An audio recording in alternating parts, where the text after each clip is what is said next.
in this episode. But a lot of these channels, those big ones, they never needed to do that, to my knowledge. It seems to be the smaller channels that just come up and they feel like they have it in their mind for whatever reason that they're entitled to views and subs, and they want to get there really quick. And they, I think they have this idea that maybe it's easy and it's not moving fast enough for them. So they'll buy the subs and views to try to inflate the numbers. In an obtuse world, Mark and Jefe will combine military, law enforcement, and general FUD knowledge to keep you vertical. Welcome to the Live, Laugh, Larp podcast. Hey everybody, what's going on? Thanks for joining us on another edition of the Live, Laugh, Larp podcast. I am grateful that each and every single one of you guys are swinging by and checking things out each and every single time. Naturally, we see our analytics growing, and we appreciate the newbies that have been jumping on board. It has been a lot of fun for a little bit of time here. We're at 2.5 years, believe it or not. I can't believe that we've gone that far. But needless to say, this time, unfortunately, once again, Jefe is not going to be able to join us. He's got dad duties, and more power to him on that. I know that there's some sick kids at home, and that just really dampers the spirit of trying to get a podcast done at the same time. So I hope that everybody's getting well at his side of the sphere, and we will just catch up with him on the next episode. We do have someone already scheduled for the next episode. We're excited about that. Additionally, we need to say a huge thank you to our title sponsor, who is XS Sights. You guys know that. If you are in need of any type of iron sight solution for your pistols, for your ARs, for your AKs, shotguns, MP5s, whatever, they probably have a solution for you. And if you guys want to capitalize on saving some money at the same time, use code LARP. That's LARP for 20% off. And it is a way to say thank you to you guys. I don't get a kickback from that. It is just XS Sights saying, hey guys, thanks for tuning in to the podcast.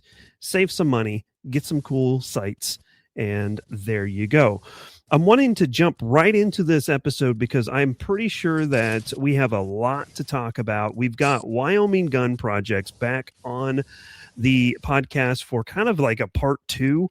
Last episode, we talked about SHOT Show a little bit, and this time, he put out a video that I think is a little bit near and dear to some of my perspectives and some of my friends' perspectives about the YouTube world, and we wanted to dive into that. We wanted to dive into some of the other videos that we've been working on as well. So, Matt, thanks for joining us again.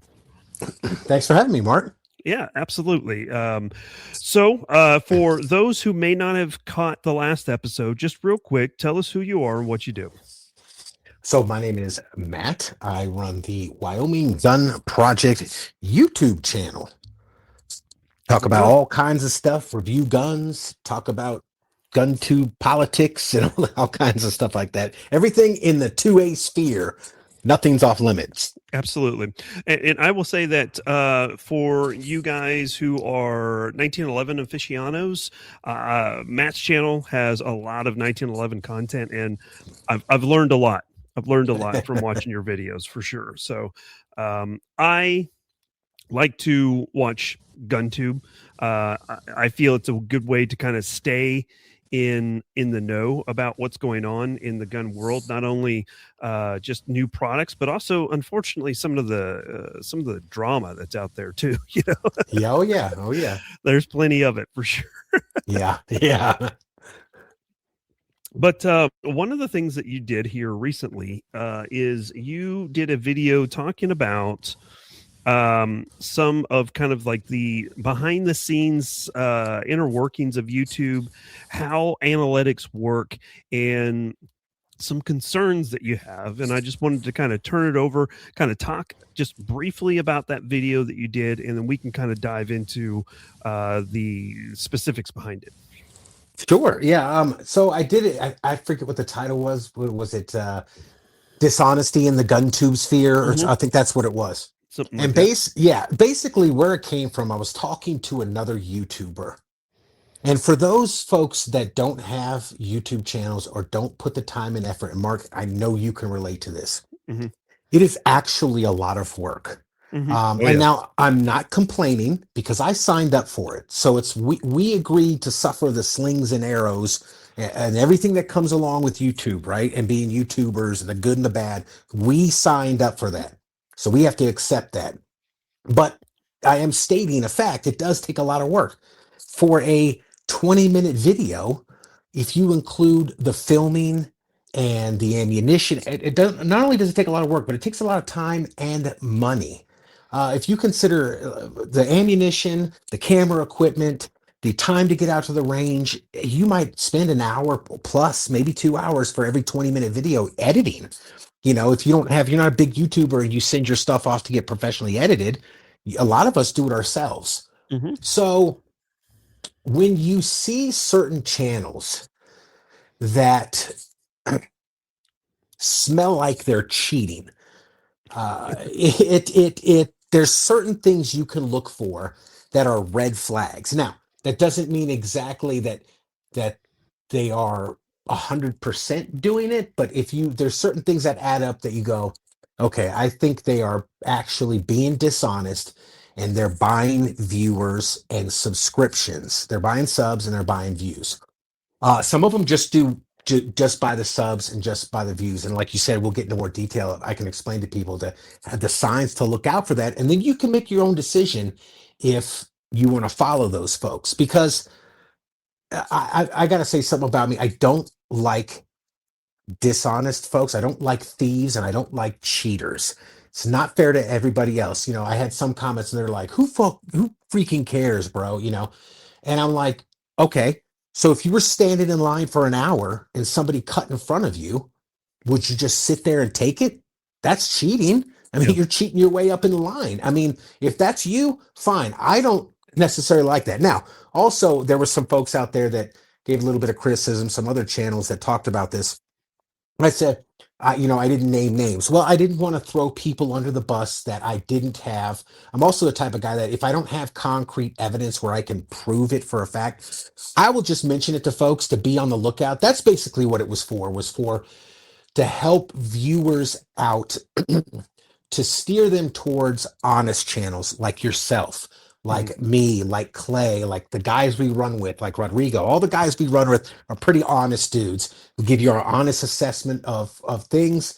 And, we like to keep it honest, respectful, non-cheating, all that other kind of stuff. Because if you're going to cheat, you're going to be to me, you're going to be a dishonest person anyway. And Yeah. now we've all done that before and, board games and whatever else. We've all done it. But if you're doing this type of stuff, it's just it's fake, bro. It's fake. And you're getting false information. You got to look at the motivation behind why these people would spend money to buy bot subs or whatever. So it happens out there. A lot of people left comments said, I wasn't even aware of this. This is a thing, dude. I'm like, that's Yeah. why I did the video. Yep. So that's a brief rundown.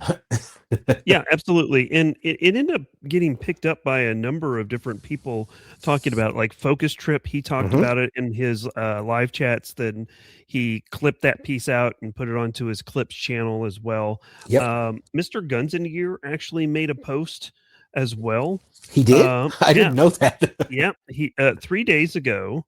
It's Uh-huh. just it's the farmer meme, it's like, Oh I ain't yeah, much, but it's honest work. yeah. And he goes on to say, I always laugh when I'm watching a gun review on YouTube and the host says something like, this is an actual honest gun channel, unlike those bigger channels that are paid shills for their sponsors or some such statement. And he goes on to kind of explain what he's getting at.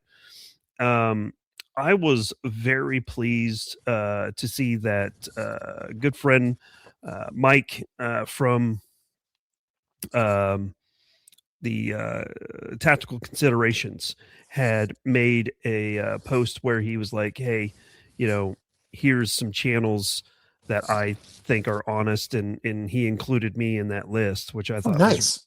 really super cool. Yeah. Man, you know what? That's weird. I'm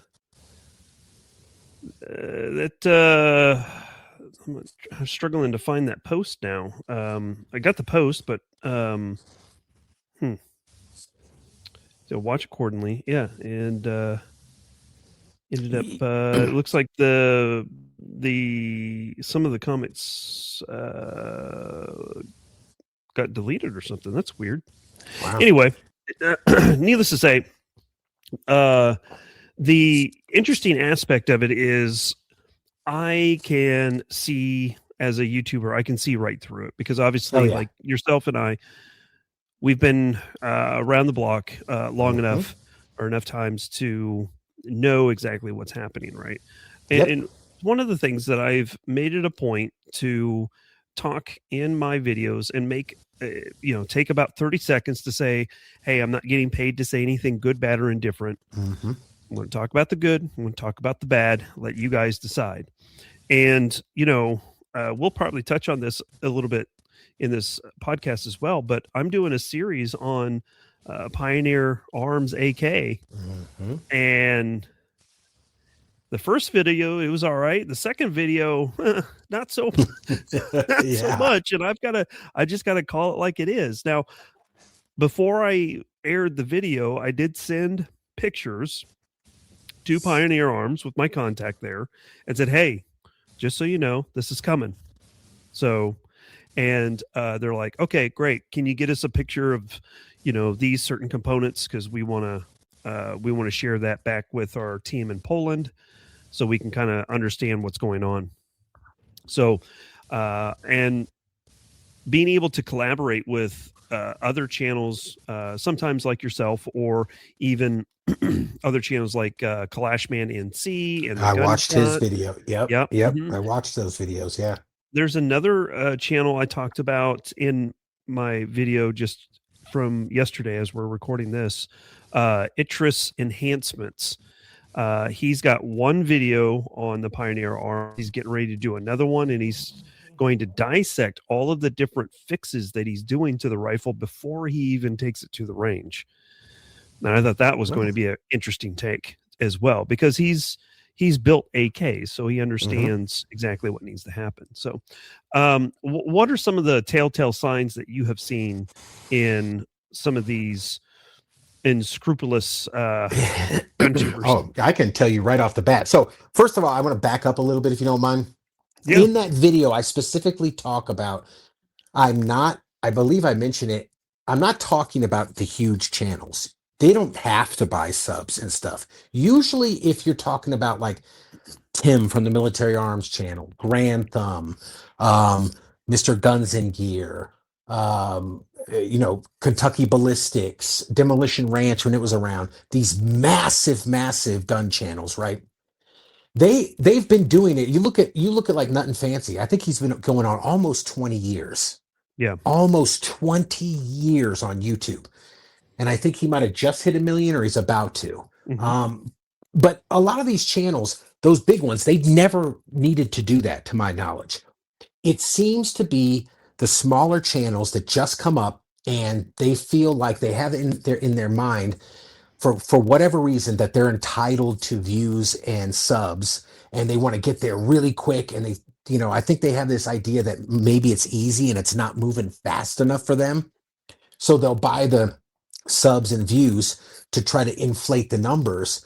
But some of the telltale signs is, one, YouTube won't recommend them to a lot of people. So I'll be scrolling through stuff and all of a sudden this channel will pop up and I'll be like, I've never heard of this guy. Where does this guy come from? And you click on the channel and he's got like 150,000 subs and you're going, wait a minute. How that's a pretty okay sized channel in the GunTube space, right? Yeah. How have I never heard of this guy? And then I'll be intrigued. I'll look at it and I'll go, if you start to look at trends, you'll see videos where he's got 329 views on a video from 2 weeks ago. Now, that in itself, that one video, sometimes you get stinkers. Typically, For after a couple of weeks, I don't know. I'm sure you can go through your channel. I'm sure I can go through mine. I don't think I have a video that's performed that low. I still have some that are sitting around 500 or 600 because we all put Yeah. out stinkers. It was like I Yep. was, talking to folks in the video. We all put out stinkers. You think, and it's usually the ones that you really enjoyed making, and you're like, oh, this is going to be awesome, and you put it out and it's dead. And Hmm. then you put something out and you're like, well, I hope this does or whatever. Let me just post some, and it goes insane, and you're like, what is going on? For those that don't know, YouTube analytics, it's really weird sometimes when sometimes it'll just grab something and go nuts, and then other times you'll put a lot of work into a video and it'll crash and burn. Yep. So one video that has like 300 views in a month in itself is not a telltale sign, but you'll go through, the next one will be 250 views, and like 2 comments and 5 thumbs up, and the 2 comments are very generic, like great video, and you go, wait a minute, and you go through all the videos and you're like, hold on, how does he have 150,000 subs and he can't crack 1,000 views on a video? Hmm. It's not adding up. It doesn't make sense. Then I'll go over, I forgot to mention in my video, but I'm not hiding, I showed my analytics. I'll go over to Social Blade, look it up, and then you'll see the telltale signs of buying subs and views. Hmm. Usually it's like what I showed in the video. If you look at natural analytics, there's an ebb and flow to it. It's like almost like the ocean, waves. You'll have hits and bangers and then it'll come down. The same thing with your subs. And sometimes they will match pretty close. They don't always have to, but they usually match pretty close. When you start seeing sharp up and downs like knife blades, and then followed by a space of like a week or two with no activity, that's a telltale sign right there. Yep. So Yep. that's the biggest one. You can go over on Social Blade, you can check any TikTok, YouTube, anything. Now, there was certain people that came back and were like, well, if you can lose views if they delete videos. Okay, I got that. But the biggest things are the spaces in between. I've seen some of these channels, it seems like every 2 weeks they get an extra 100 subs. Yeah. Oh, I got 100 subs. Then it goes straight down and you get zero movement for 2 weeks. And I'm like, oh, that's when their payday is. And then they'll buy another 100 subs and it'll go straight down and it'll flatline and it'll buy another 100. I've seen people, it looks like, I don't even know how to describe it, knife blades or shark's teeth or witches' hats, up and Hmm. down, up and down, Hmm. followed by big spaces. I have never, and this isn't my first YouTube channel. I had a YouTube channel a few years back on wristwatches and stuff. So I know about, I'm familiar with the way the YouTube stuff works. I have never in both of those channels, never had a zero flat week. It'll either go up or down a couple. You'll lose a subscriber here, gain 5, gain 3, gain 7, lose 1, gain 8. It's just it's like, you know what I mean? I'm just using that example. But if you suspect the channel, if you're like watching a guy's video and you look at it and it's a year old and it only has 300 views and he's got 100,000 subs, something's not smelling right there. And start doing some deeper dives and you can see that you're like, wait a minute, this doesn't even make any sense. Go over to Social Blade, check them out, plug their name in, look them up. And if you see that insane, like I showed in my video, that insane up and down, up, down, up, down, followed by flat spaces of a week or two in between, that's what they're doing. Yeah. One thing that I'll have to caution people on when it comes to Social Blade is the way that they track subscribers is whenever you surpass another 100, it doesn't show like Monday you got 5, Tuesday you got 10, or anything like that. It shows when you hit that 100 mark each time through the week, right? Yes. So if you gain 300 on Tuesday, then it's going to show 300, and then Wednesday you got 100, it'll show 100. But yes. Like from my channel, I'm averaging anywhere between 11 to 20 new subscribers per day. Yes. So I will get like it'll show 100 on Monday and then nothing, and then Thursday another 100 and then nothing. So you just have to understand how Social Blade counts it because of what information YouTube is sending it or what they're extracting. Absolutely. Yeah, that's not the only thing like I only showed part of it in the video. there's a whole nother part up, like just like you said, where it shows weekly gain. But a lot of these channels, Mark, like you said, it'll give you averages, monthly average, weekly average, daily average. Right.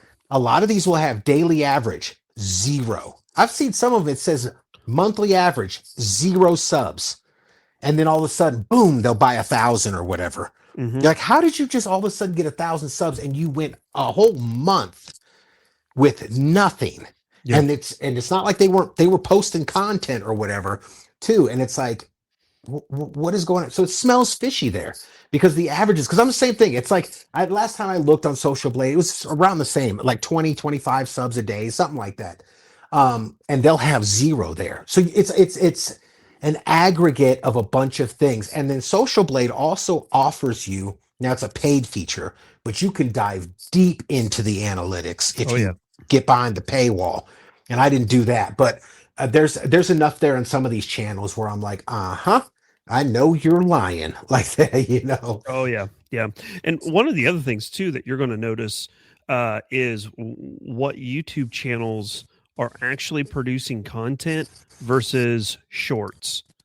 Yeah. And that's something that a Focus Trip talked about in his live chat. Is you'll see a channel that'll have, like 250,000 subscribers, and their shorts are like, 100,000 views, 200,000 views, 1 million views, whatever. And then you go over and look at their actual long form content, their actual videos, and it's like 1,000 views.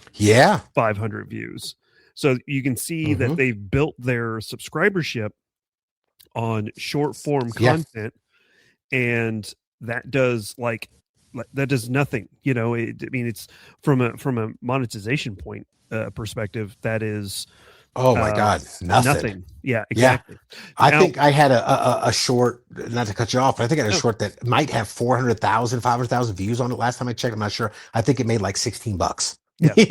So whereas if you had 400,000 views on a long form video, then you're talking possibly a few $100s. So now you always hear YouTubers talk about monetization, and I need to make something evidently clear when it comes to monetization. First and foremost, I don't know about you, I'm pretty sure you will fall into this same trap, but for me, I don't make money on YouTube.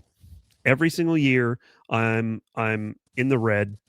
I lose money every year because I'm buying something new, I'm buying ammo, I'm taking trips to, Kalashnikon, Kalash Bash, or SHOT Show. Which I want to go to those, by the way. So I didn't get into Kalash Bash though, but Oh man, I'm telling you, man, freaking next year, even if it's just to come down for as a general admission.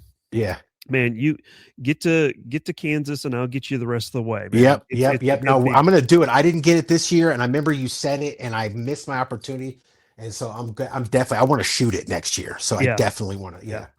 But no, you're right. Spending money. No, we'd lose a ton of money. Right. So the monetization piece is not as important for making sure that something hits our bank. The monetization is all about getting into the algorithm, making sure that you're recommended, making sure that it's as visible as humanly possible.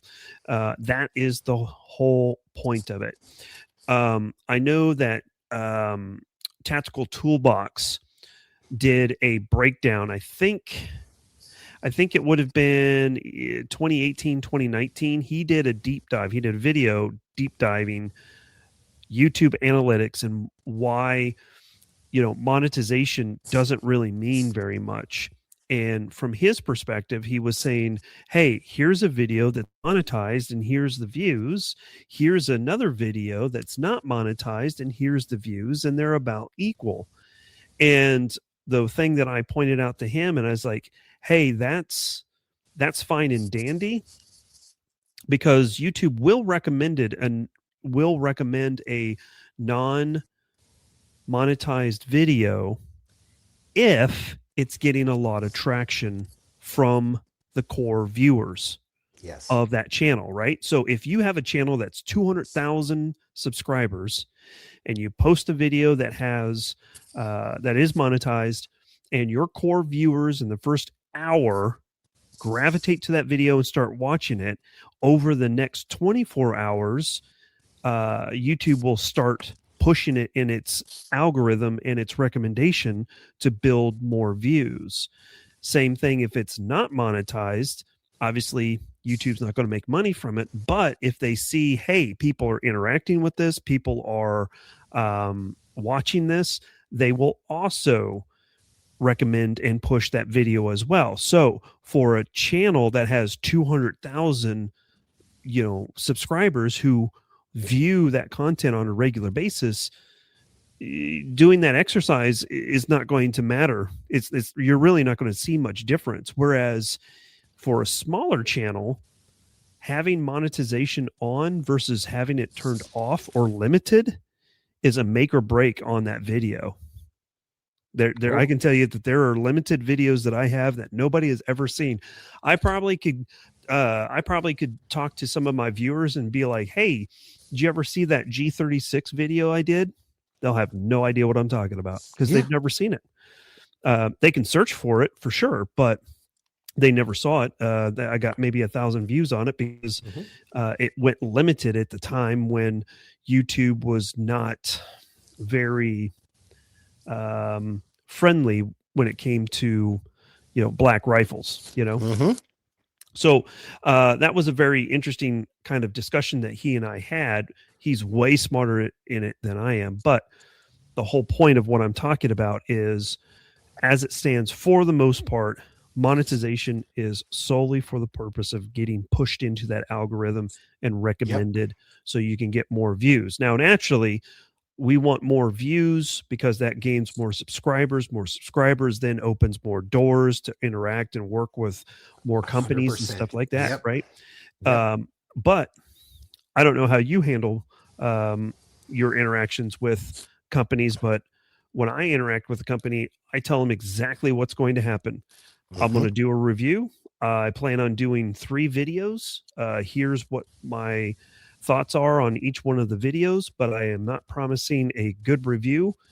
Whatever happens, happens. I will give you the opportunity to be notified before I put the video out, but that doesn't mean that I'm not going to put the video out. Yeah. I'm giving you the courtesy to know something went wrong. Let's talk about what happened. What can we do to get it fixed? And then go from there. So have you ran into any issues as far as problem childs, problem guns, or anything like that you've talked about in show? So going back to what you were saying about the monetization stuff, I have absolutely 100% experienced that. Matter of fact, I can tell you the exact video, or maybe not, but for some reason I have this rifle in my head. But I think it was the Colt SOCOM, this MHR, Block 1, whatever it was, the Colt Block 1. So I think if I remember correctly, they initially monetized it, and then within like a couple of hours, limited it, killed it. And for some reason, I didn't know, or I didn't pay attention to it. And it went on for, a couple of weeks. And I was looking at it, I was like, oh, this is limited. Hit the manual review, came back in my favor. All right. So they're like, it's now monetized. And boy, the views shot straight up. And I'm like, what's going on? So you're 100% correct. When I see that little yellow limited monetization sign pop up, I'm like, well, this video's dead. It's not going to go nowhere. I'm not going to get any traction on this. Yeah. I have actually seen it live on my channel in real time, get monetized, and then climb. And I've also seen it the other way, where it's gotten monetized and it's going really well. And then like 2 weeks later, boom, limited. And you can look at the analytics and it flatlines dead. Yep.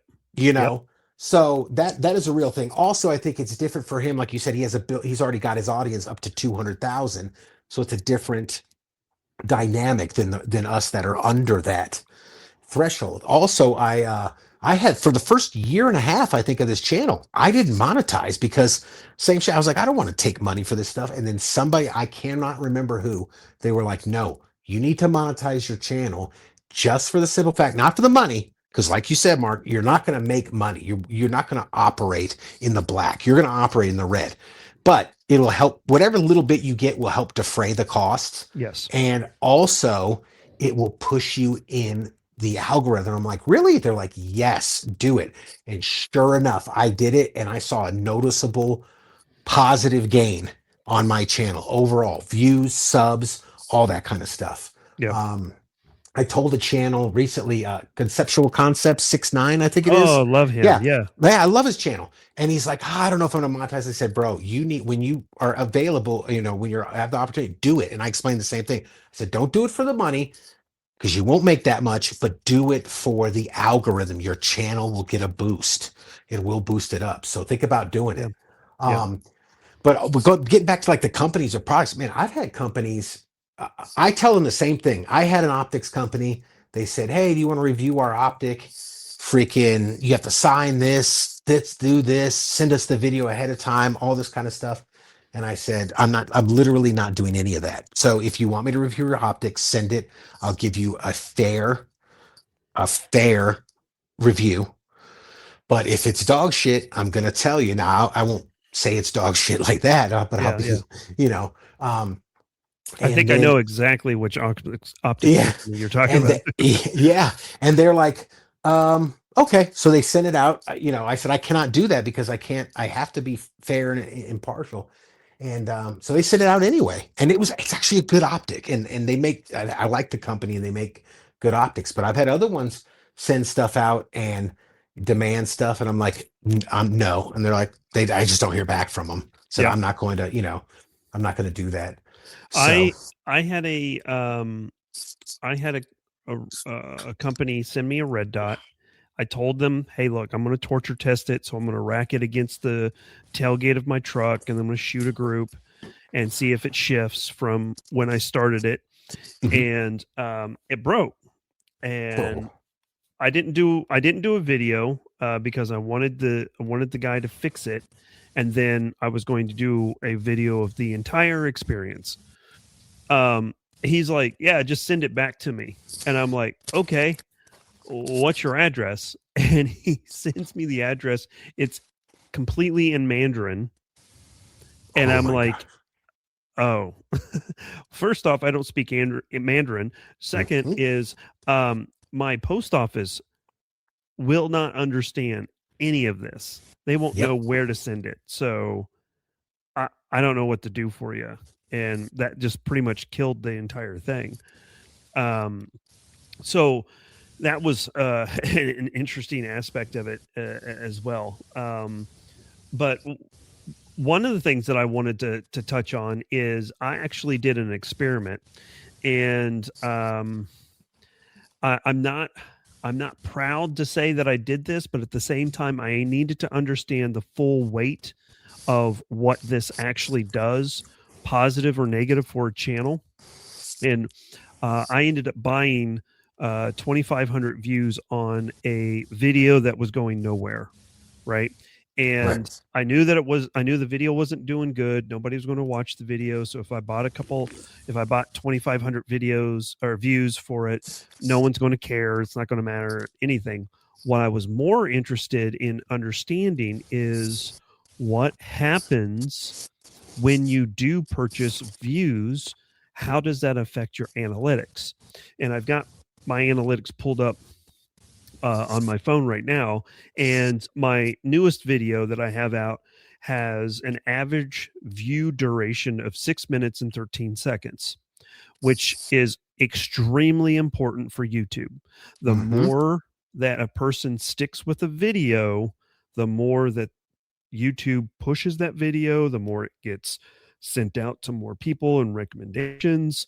Obviously, your monetization rate per 1,000 views goes up because people are sticking with the platform for longer period of time.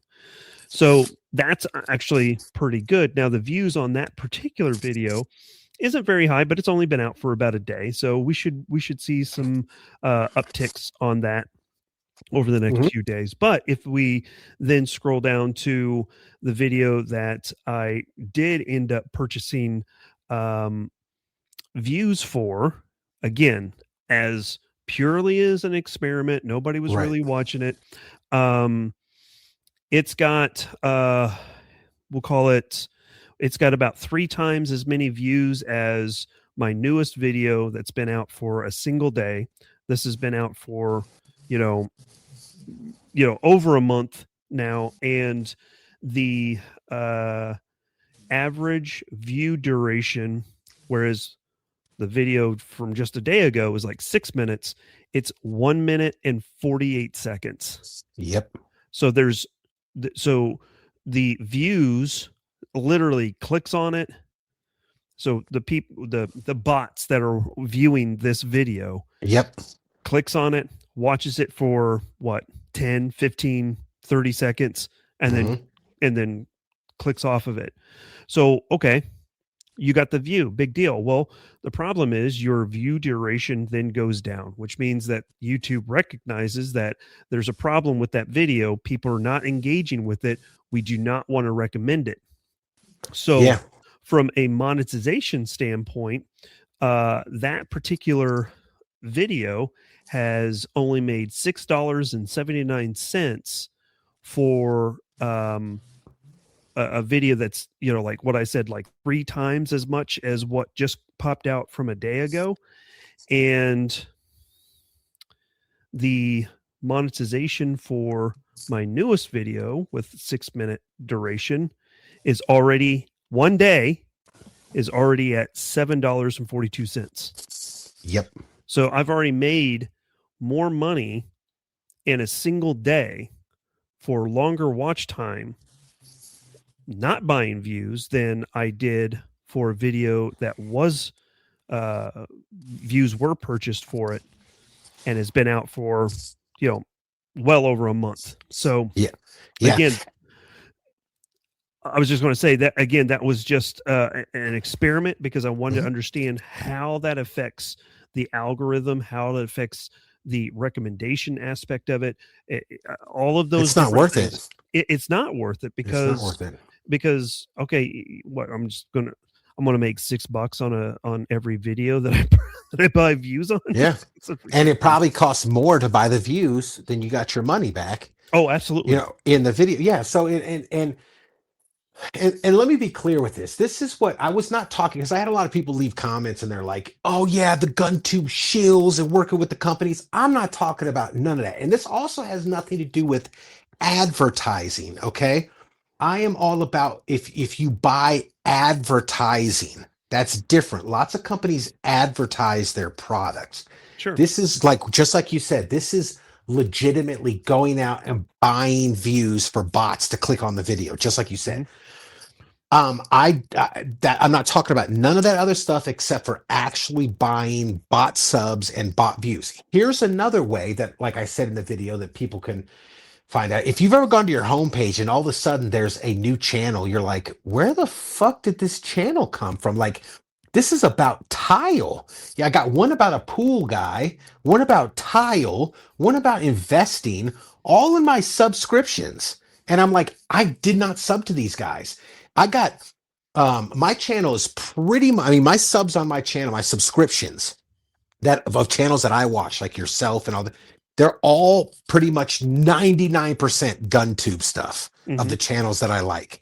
So when I see a tile installer video that I supposedly subscribe to, and I don't know if that's happened to you. It's happened to me several times, especially over the last month. I think I've gotten 3 or 4 channels just show up in my subscription that said I sub to them. And I'm like, there's no way. I never subbed to these. I've never watched any of these people's content. So I go and I unsub. That's another sign too. If all of a sudden you're getting a channel sub to your, in your subscriptions, you're like, this doesn't make any sense. That's Yep. them buying. That's YouTube automatically signing you up for their channel, hoping you either won't see it or maybe you will like it and not unsubscribe or, all that other kind of stuff. But I'm not talking about I was not touching on anything of like the big channels that are with the Leviathan group. I'm not talking about Shills or taking money for reviews or even paying for advertising. I'm not talking about none of that, because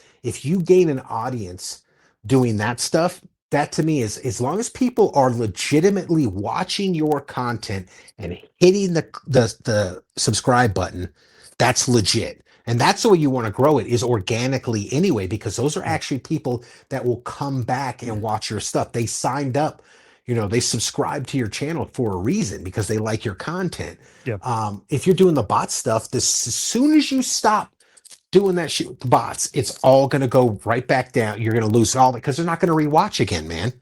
They're not going to randomly come in. A bot's not going to come in and watch your whole video and enjoy it. They can't. So say what people want about the other practices that go on in YouTube. I was just focusing, and the reason I bring that up is because a lot of people started coming in and then they were naming channels like, this person's a shill and that. And I'm like, I'm not talking about that. I'm literally just talking about going in and buying, subs and views. That's it. Yeah. And I obviously 100% agree with all of that. However, I am also getting frustrated with certain channels who seemingly are being paid to say something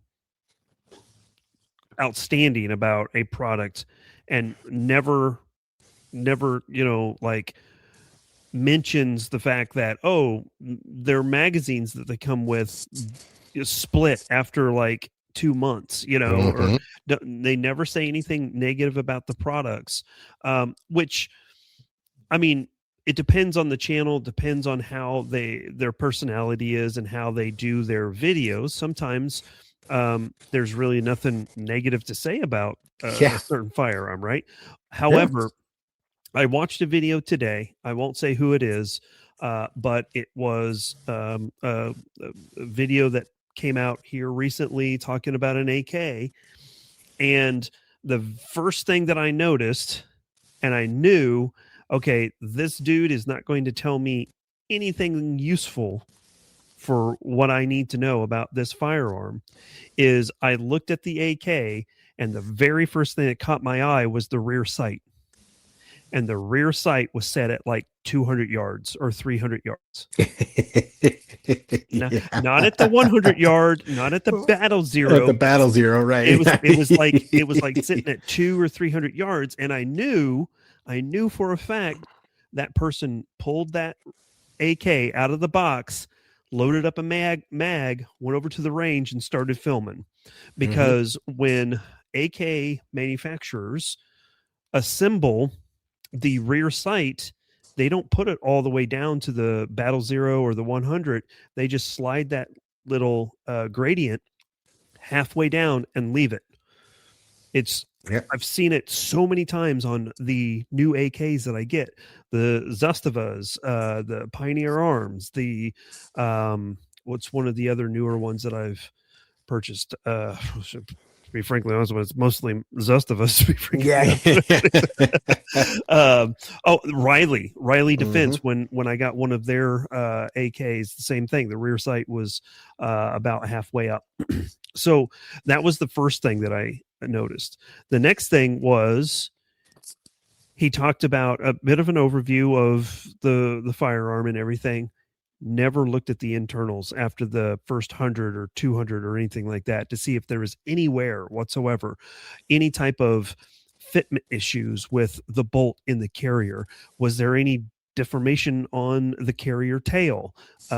Hey, what does the trigger group even look like? Any of those types of things. No close-ups on it whatsoever. It was like almost like a one and done type of video. And that's that's a big thing in the AK reviews, in the AK community. How is is the bolt and the carrier massaging themselves? I'm doing the air quotes, massaging themselves together. There's debate on that, but almost everybody that does an in-depth review If it's on a specific AK like that, you're right, they'll tear it apart. I saw your video, you did it. I did it in mine. Hmm.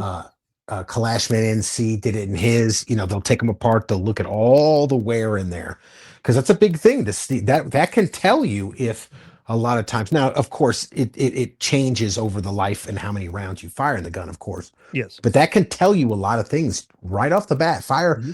a couple hundred, 250 to 500 rounds, and you can start to see exactly what's going on in that gun if you Yep. know what you're looking for. So you're absolutely right. If he didn't do none of that, it's yeah. Yeah. And of course, I will kind of give him a little slack. I'll cut him a little slack because he was like, "Hey, this is just my kind of initial thoughts. We're going to put a whole bunch of more rounds through it." So maybe he does a video in the future Yep, could be. where he does break it down and take a look at things. But I'm almost guessing he's not going to do that, you know. Mhm. Because if he didn't do it in the first video before he even shot, then how are you supposed to know what it looks like before and after? Yeah. That's one big thing. So there's that piece of it. Obviously, you've seen a number of individuals who will only shoot, maybe a couple of magazines through it and just like, yep, this thing is great, and Yeah. those types of things. I know that like a lot of your videos don't necessarily have like high round counts through it. Mhm. And I totally understand, but one of the things that you do in your videos that I think is extremely beneficial is obviously you have your tabletop at the very beginning, Mhm. and then you do your range portion, and you just kind of go over, hey, I've put 3 or 4 magazines through it and it feels good. Let's do an accuracy test here real quick to see what it's going to be like if it's a pistol at 7 yards, Ah, and it's the it's the limited number of rounds that you put through your firearms in your video still has a lot of content behind it, a lot of information based in what's going on. yeah, I'm glad you said that, because I catch hell for that too sometimes. But there's a very good reason why I do that. Now, typically, I try to put at a minimum in a video. I try to put about 100 rounds through the gun, which is still Mhm. not a lot, right? Right. But there's very good reasons why I do that. One, there's a ton of guns I got to get through to shoot, right? So I got to spread the load. And if already know about this, ammo is the biggest cost. And if I'm not, if it, the majority, no, all the guns that I've had on my channel up to this point, I have either paid for or they were already in my collection. Mhm. So I have up to this point, as I was talking right now, Mark, I have not received a test gun from any company. I haven't borrowed any guns from anybody at this point, so that I've put on camera or anything like that. So it's all fully self-funded, which gets real tough in the ammo department. Now, some people Yes. might be like, but you got an ammo sponsor. And his name is also Mark from Brownworks. Yes. He is awesome. Okay.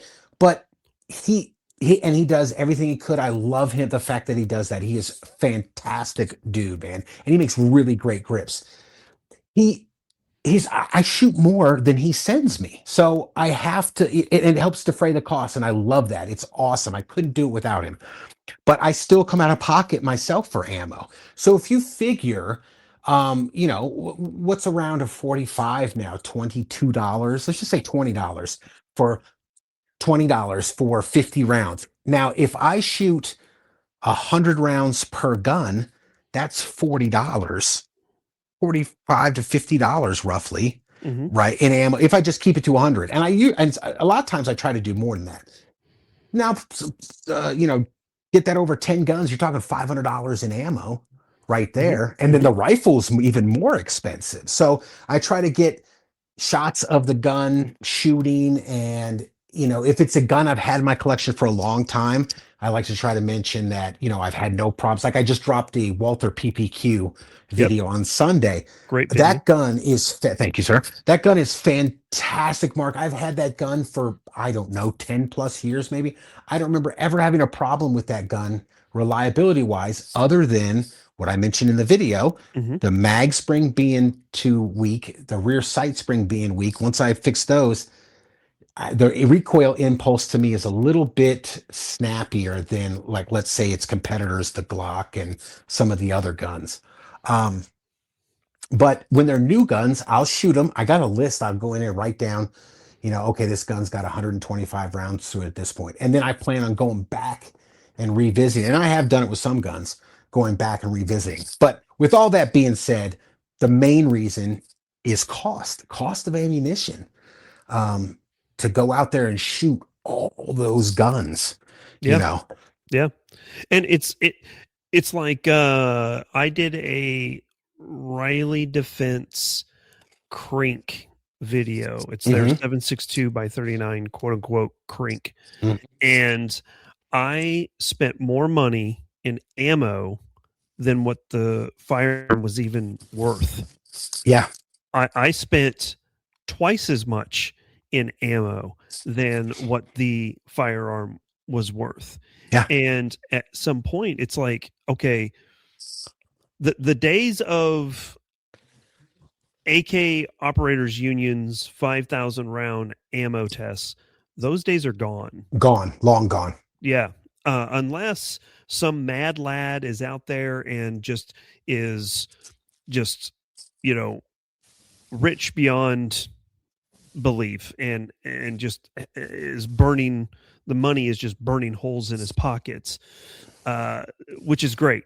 There are some mad lads that are out there, like that, which is great. I think, let's see, SAS Actual, 110 SAS Actual. Mm-hmm. I don't know what that dude does for a living. I was about to say, yeah. He's got a lot of money. He's got money. Yes, the first time I saw his channel and his background and his watch, he's got a freaking Rolex Daytona. I was like, okay, this guy's got money. And he's got a lot of nice toys and stuff like that. If I had money like Kentucky Ballistics, Mark, I would do freaking 5,000 round burn downs all day long. Oh yeah. It's just that the resources just aren't there. And the funny thing is, Mark, is I'll get criticism. I know you get people get criticisms in the comments, and it's like, but you're not coming out. It's real easy for you to sit over there and criticize on the other side of this screen when it's costing you nothing.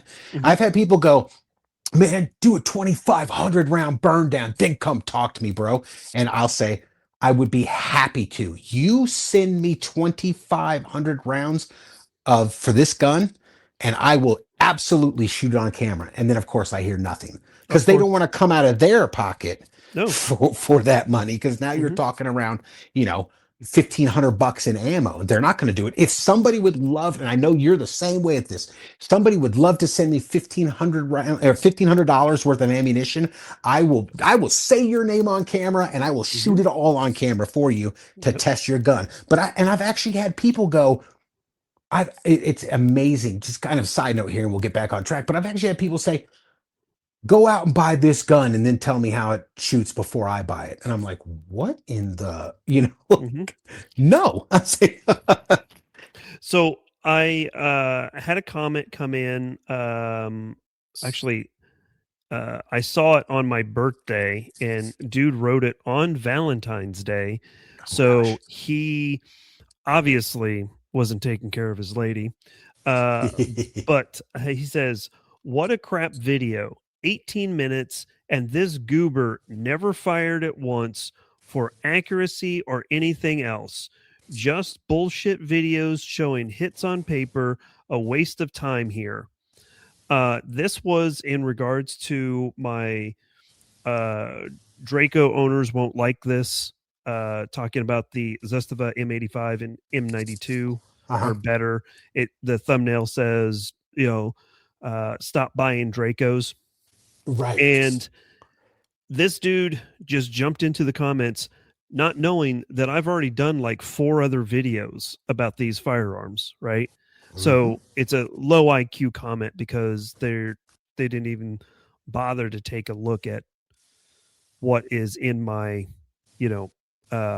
repertoire or in my resume as far as my videos goes. That's number one. Number two was didn't fire it once for accuracy or anything, I guess we're going to ignore the fact that I was doing ready up drills at 10 yards with these firearms with a IDPA, IPSC style target that you can see the bullet holes come. Exactly right. I know. It's like so I just reply back to these guys, cool story, thumbs up. And so those, and I love these I love these comments, because these comments end up in the stories on Instagram, so they just provide me more content,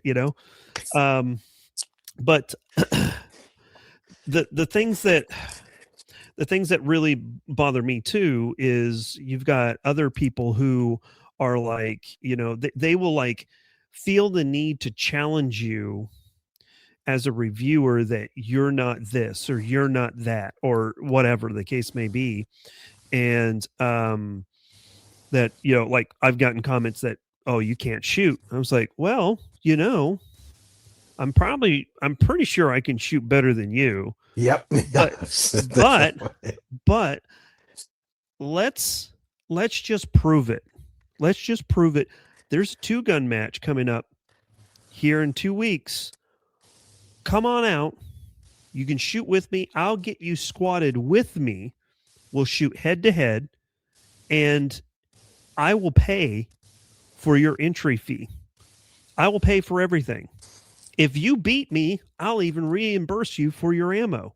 I list it all out. This is anytime that anyone ever challenges me, that say that I can't shoot or whatever the case may be, and I can see that this individual either A, can't spell, doesn't have good grammar, doesn't understand what syntax is, or even punctuation, I'm pretty sure that I'm going to end up beating them in a competition. 100%. Yeah. But I will tell them, it's like, hey, come on out, shoot with me. As a friend, I'm not here to dog on you. I will never freaking dunk in your face or anything like that. Coming out, shoot with me. If you beat me, I'll pay for your ammo. Yeah. And they never take you up. Yeah, I am like what? I'm like 15-0 on that challenge. I've won every single one of them because they never show up. Now, there's one dude was actually like, well, where is it at? And I'm like giving him, exact basically coordinates of where it's at and everything. And I was actually kind of nervous that he was going to show up. Right. Because random dude from internet. Right. Yeah. Yeah. But I was also doing a video on a very budget Glock clone, and I cannot shoot Glocks to save my life. So I was really worried that he was going to show up and I was going to be stuck with that pistol. It's like a $250 Glock clone that I can't shoot very well, and he was just going to freaking mop the floor with me. But I get those all the time, and since I do like to shoot competitions so much, I'll throw that out there, and no, absolutely. Especially when it comes to like the pistol matches that I do every other Thursday. I always invite people to come out and shoot with me, and I'll pay your entrance fee if you come out and shoot, and we'll just let the match, we'll leave it at the match, Mm-hmm. So but I digress off of my soapbox here. What are some of the other little things that really kind of bug you about the GunTuber space right now? So yeah, like I said, in relation to that video, I think people got sidetracked and they started listing all the other things that bother them about GunTubers in general, when I was just specifically focusing on purchasing views and subs and how to identify that so that you can better be informed on certain channels you're following. Just like that AI slop. I can't stand that stuff. Oh yeah. Oh, it's the worst. But so that, yeah. But some of the other things, I think a lot of people, it's almost like that old saying, judge a man till you walk a mile in his shoes. Unless you've ponied up and try the YouTube thing yourself. Pass or fail, right? Whether you fail miserably at it or you are actually good at it, you don't completely understand what it's like until you sign up for a YouTube channel and then actually give it the old college try to make the thing work. Trying to juggle jobs and families and all that kind of stuff. So I'll cut a lot of YouTubers in general, but GunTubers in this case, slack on. Sometimes you just gotta. They feel like they just gotta get content out there, even if it's good or bad. Just post something, and so I feel, for them because I've been in all those situations. And when companies come and they want to send you a gun, it's almost like you don't want to burn that bridge because if you come right out and be like, hey, this sucks, they're never going to talk to you again. They won't, even though it might be the truth. And that's the thing you got to reconcile with yourself is, are you going to be a channel that has integrity regardless of what happens? Or are you going to be like, I'll just take the check and the free gun or whatever. And because I don't want to piss them off or burn a bridge or any of that other kind of stuff. But I think if you lay it out ahead of time, like you said, and like I know a lot of people do, me myself included, say, listen, you're going to get an honest review from me. Now, I am all about giving companies, because every company makes a stinker. I don't care what company you are, well, whatever. You've been talking about Colt. You love Colt, my but God. how awful it's been recently. It's been so bad. Yeah, that's a perfect example. Like I say, I want Colt to do better. I want Palmetto State Armory to do better with some of their products. I think they have some killer products. I like their innovation. I think they make a lot of good stuff that people don't talk about. Like I think their enhanced nickel boron AK trigger group little packet thing, I think those are great. They make a lot of good stuff. It seems like they struggle in the AK department with certain things and certain models, and yes, I know they make a lot of them, so you're naturally, if you make more, you're going to have more stinkers. But I own 4 of them. I've had a problem with 3 of them. 2 of them had to go back to the factory, so that's about a 75% failure rate there out of the 4 that I own. But I've heard nothing but good things with their ARs. But then again, I've heard bad things. You know what I mean? So I'll give all companies a chance to, in relation to like some of the reviews, give them a chance to make it right. When you said Pioneer Arms, you sent the information along, and they're going to get back to that's all I ask from, or all I expect from certain companies, is that they are how do I want to say it? They're attentive to it. They don't just blow you off like SIG or something like that, or try to blame you. That was my biggest problem with the whole SIG thing, was like, you came out and you were like, no, it's not, you're the problem, not us. Like, whoa, wait a minute. You didn't even sit back and go, we'll get back to you. Let us look into this whole thing. If a company does that, if they're like, let us look into this, thanks for the feedback, and they actually want to make a better product, I'm all about giving them a chance for that. But and I'm going to just pause there because I want to interject. You brought up SIG, and that is like the perfectly timed example because of what Trench Grenade just went through with the P211. A lot of people may or may not know this. I don't know, but regardless if you like Trench Grenade or not, that's I'm not even talking about that, because personally, just not a fan. All right. Right.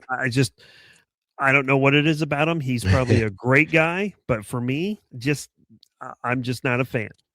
That's how I am. Right. But no, I agree. It's like almost like he's putting on a YouTube personality or something. He's probably a little bit different behind the camera, but it seems like maybe too much to me. That's how I take it. Yeah. But with his P211 video, he's shooting it, and I think he got through like 3,000 rounds through in that. I'm not sure. I didn't watch the video, but the point is that he's shooting, and the factory installed red dot comes loose and flies back and hits him right in the face. Yep. Right. And I just want to make sure that people understand this. This is a pistol that was sent to a YouTuber that had a factory installed red dot that then flew off, right? And one of the comments in that video, because I saw it from who was doing a commentary on it? I think it was Focus Trip. Focus Trip again was doing a commentary on it. I like Focus Trip. He made a comment, or he read a comment from his video, and he's like, Trench Grenade got 2 people fired in this video. The PR manager thought it was a good idea to send in the pistol, and then the guy who mounted the red dot. Yeah. So I did watch that video. I think he had like 30 or 40. He's gotten 2 guns so far. Mm-hmm. I don't know if you knew that. You probably did, but yeah, he's got. So what happened is he got the first gun. He made it through. I think it was 1,000 rounds, and he had like 30 or 40 failures with that gun, and the red dot flew off and hit him in the face. Pause right there, because what I was told is that pistol, the first pistol that with the red dot that flew off, that was the same pistol that was at SHOT Show in SIG's booth. Yes, he said that in his video. So yes. So how many hundreds of people went in there and finger fucked that thing? Yep, for a week straight. For a week straight, they did. I'm sure they didn't do any type of inspection on it. They certainly didn't test the torque on those optic screws. Yeah. I'm almost certain, 100% certain. Okay, I'm 98% certain there was no witness marks on those screws to see if they've backed out, so now that you're mentioning it, somebody probably just like, oh, well, we're sending this gun to SHOT Show anyway, we don't need to torque down the dot, we're not going to shoot it. Probably something like that. But no, to your point, and then they sent him, he called him or whatever, they sent him another one, and he had some failures with that one, but I think it's going fine now. I haven't followed up with the latest round of those videos, but you're right. They knew. Here's the difference too. They knew they were sending it to a GunTuber for review, so you could make the claim that the guns were cherry picked, and it's not the same that Joe Blow on the street would get. It's not the same gun of walking into a gun store and buying it. It could be that they gave it extra attention before it went out to make sure, there's that whole thing. I just, the sad thing is I've told a lot of people this before, because I've been labeled a SIG hater because the whole 320 video and all this kind of stuff. I think the P211, I think it's a good looking gun. I wouldn't spend that much money on it. I like their other guns. I still have, I don't know how many SIG products, 6, 7, 8, I don't even know. I like SIG. I don't like the way they tried to victim blame people, and they were all out there calling us engagement hacking grifters and all that kind of stuff. I'm not a fan of the company anymore. I still like some of their products, but I don't want to buy them because of the way they handled this whole thing. Not even, taking a minute to go, hey, we'll look into it. Like, no, it's your fault. So yeah, that's my whole thing with them. Yeah, it's unfortunate too, because like you said, I don't want any. Well, not any. The vast majority of the firearm manufacturers that are out there, I don't want them to fail. Right? No. But there's some that I'm just like, well, like, here's a great example. Is I had, and again, I won't name names here, but I had a firearm that was sent to me. I took it out to the range.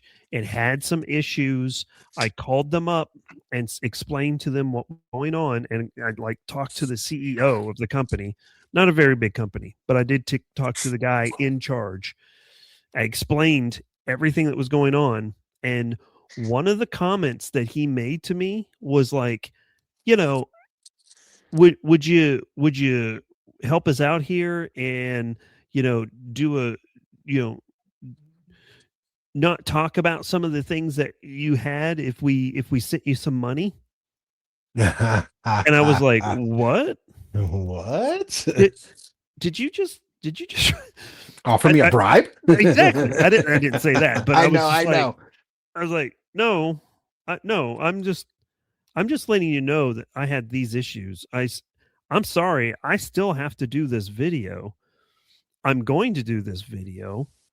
and I'm going to talk about some of the things, but at the same time, I'm going to also talk about, hey, this is how we do things.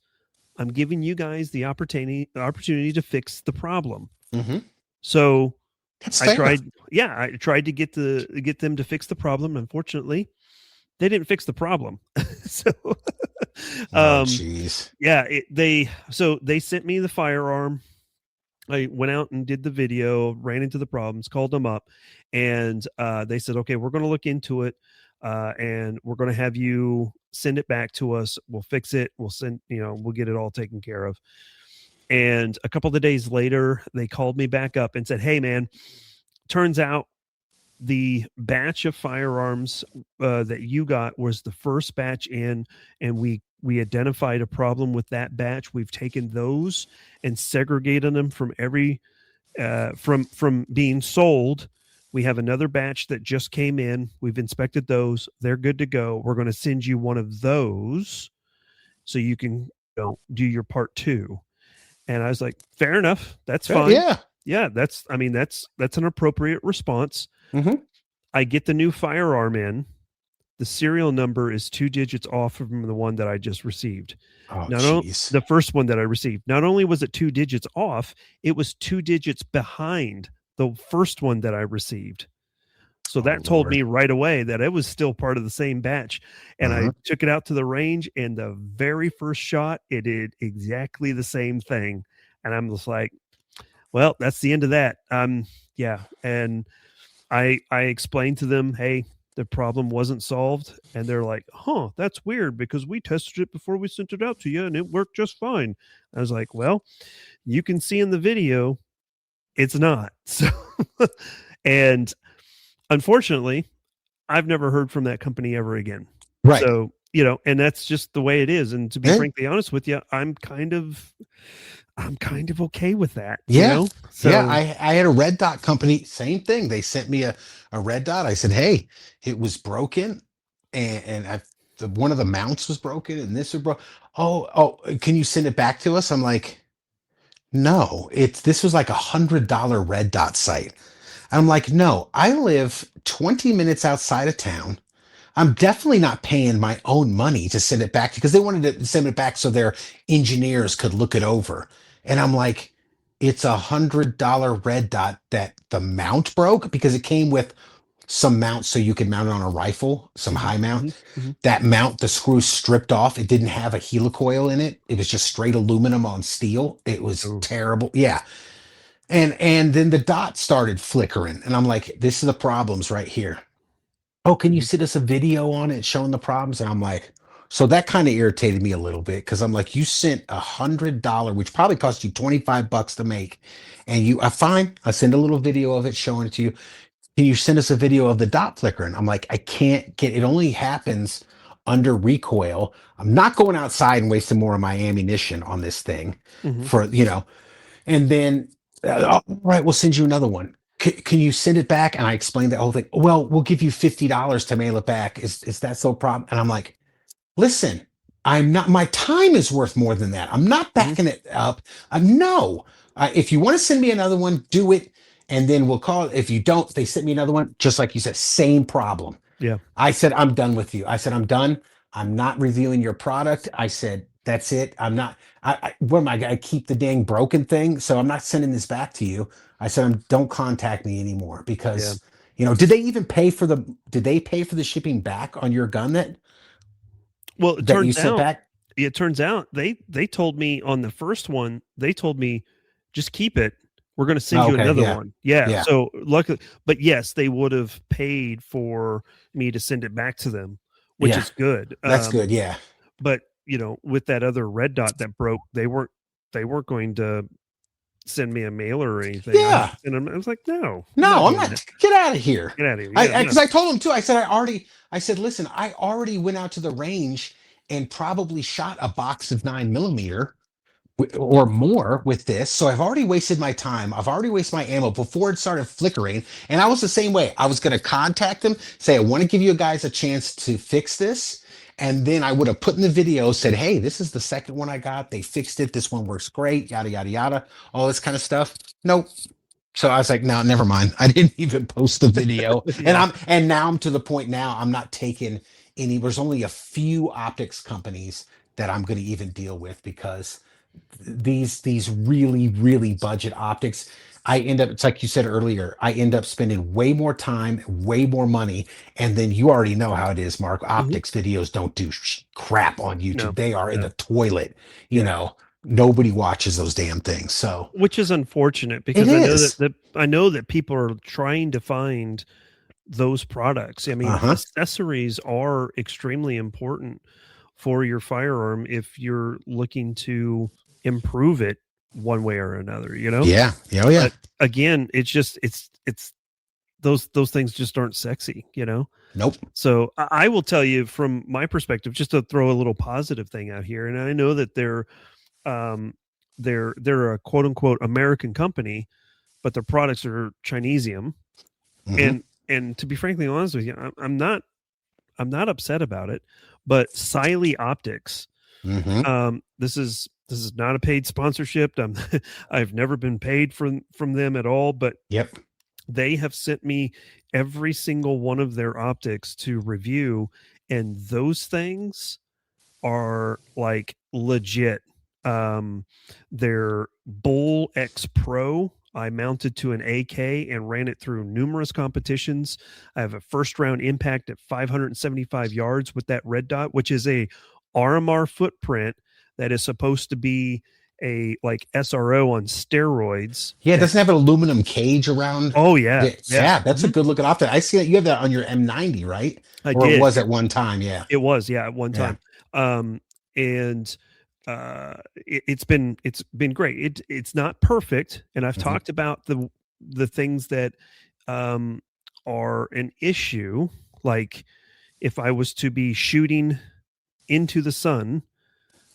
There was one stage in one of the competitions that I shot that sun was starting to set. It was on the horizon pretty late in the afternoon, and that sun was right in my face, so it starburst Yep. the red dot because the sun was coming right through the objective window and Yep. then basically blowing out um, the LED emitter, right? So Yeah. instead of having one dot, I had five. Five. Yeah, it was like Yeah, so, star bursting, mhm, like yeah, yeah. Yep. I've experienced that with dots before. yeah. But I mean, No, Siley's making a name for themselves. they really are. They They really are. are. They are. This And wasn't them. This was an even lower company than sure, that, you sure, know. But yeah. sure. And I'm not going to sit here and say that they're perfect. I'm sure that they've got stuff that's out there that has failed, Oh you yeah. know, within the first, you know, probably I don't know, few hundred rounds or something like that. But they have a pretty solid warranty. If something breaks, you know, contact them, send it back. Yeah. They'll fix it for you and send it or send you a new one. Yeah. I've I'm the met the same way team. with Osight. I think Osight's coming up again.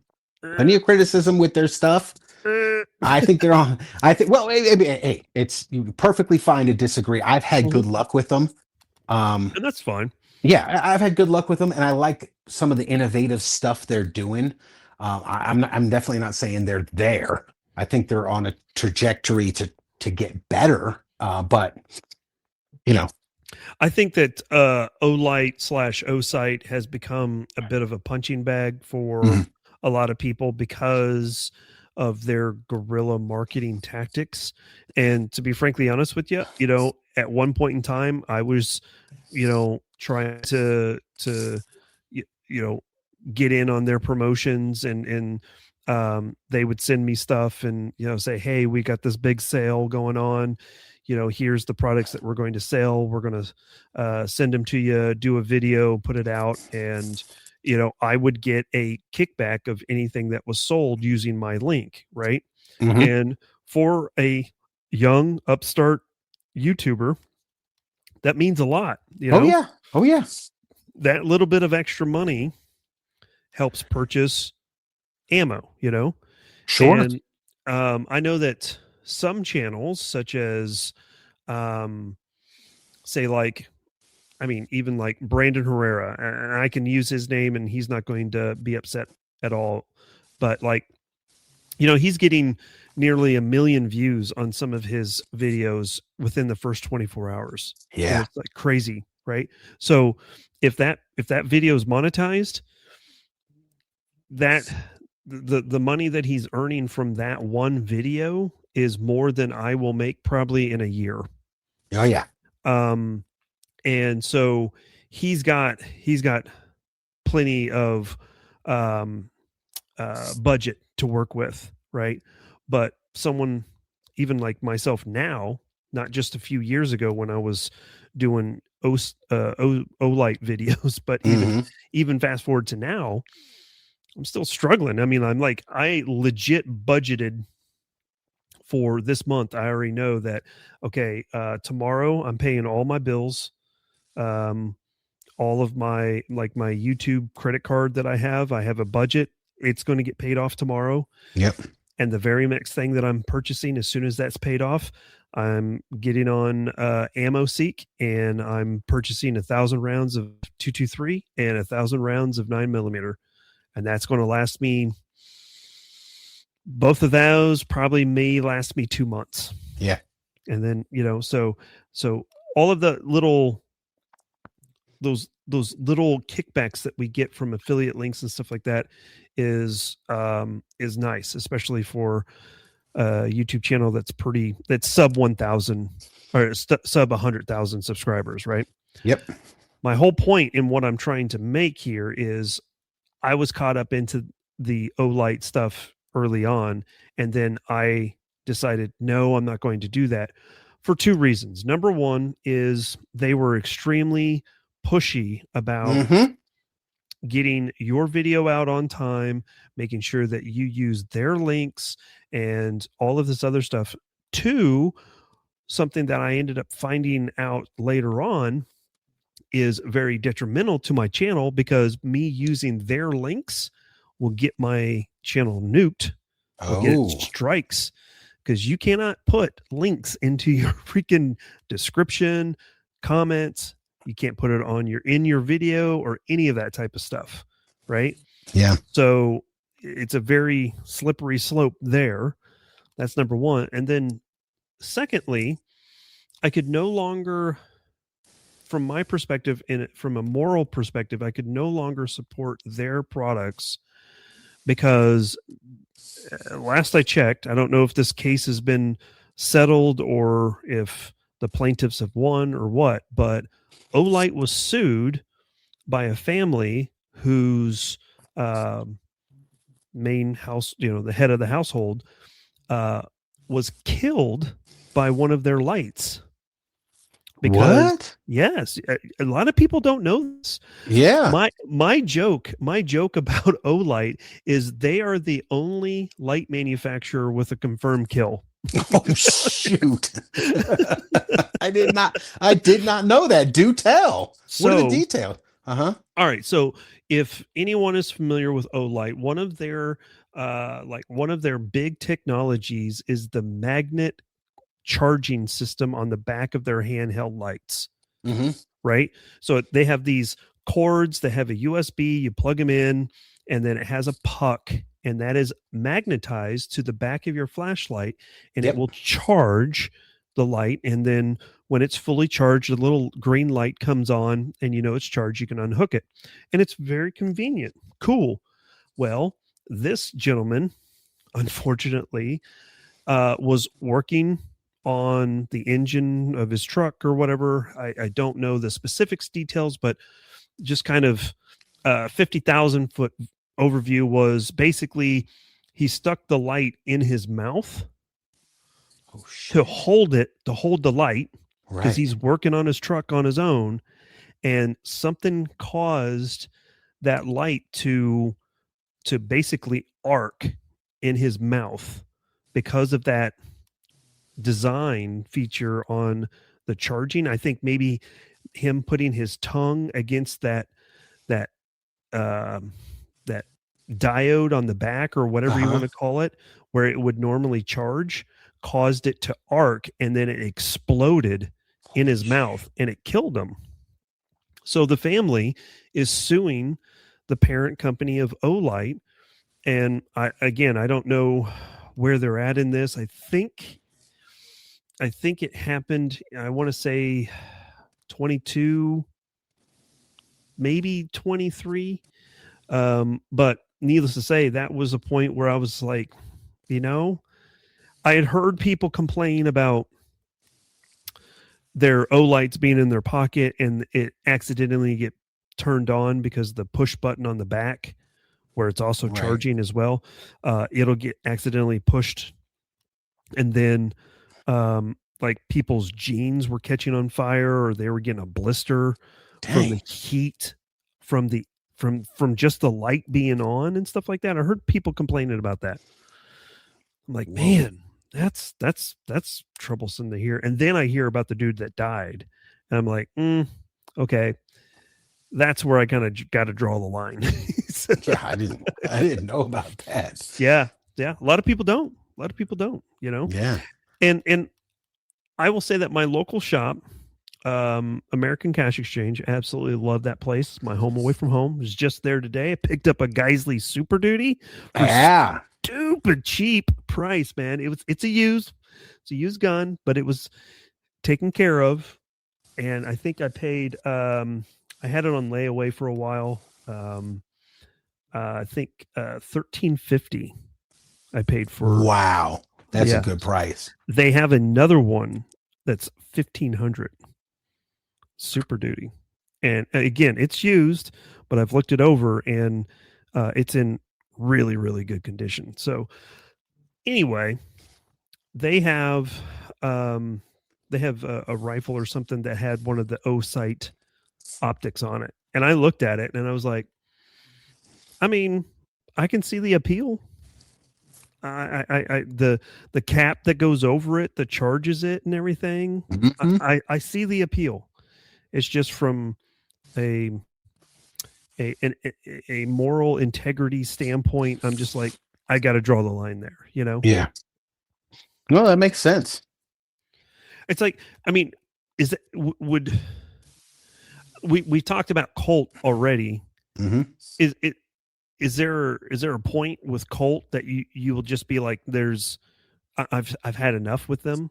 Well, I already did. I pretty much shifted to buying older Colt because they seem to be, now there is some serious debate about this back and forth, but in my experience from my collection that I have, and I think I have 14 Colt 1911s. Two or three of those are older ones. Okay. And from my experience, they are, the fit and finish is better. There's no machining marks all over them. It's just stuff like that. They just seem to be better made. So after all that stuff, I've kind of looked at buying older used guns, as opposed to the new stuff, just because they just can't seem, for whatever reason, they just can't seem to get it right. Yeah. And again, it's to varying degrees. They all are pretty darn reliable and pretty accurate. It's just cosmetic stuff a lot of the times. It's almost like they just don't care. Do you think that CZ is doing anything to help them improve at all? Or, I mean, where do we stand with that piece of it? I've heard, again, it's just anecdotal through the grapevine, that Colt kind of bullies, basically, for lack of a better word, bullies CZ, and that CZ doesn't really, mess with them, because everybody was hoping CZ would come in, kick the door down, and be like, clean up all this, all your QC, and get them out the door. But I think it's a combination of, honestly, their workers are union workers, and not to crap on union workers, but the union dues and the union pay and all kinds of other stuff like that. It's a lot that it's a drain on the company.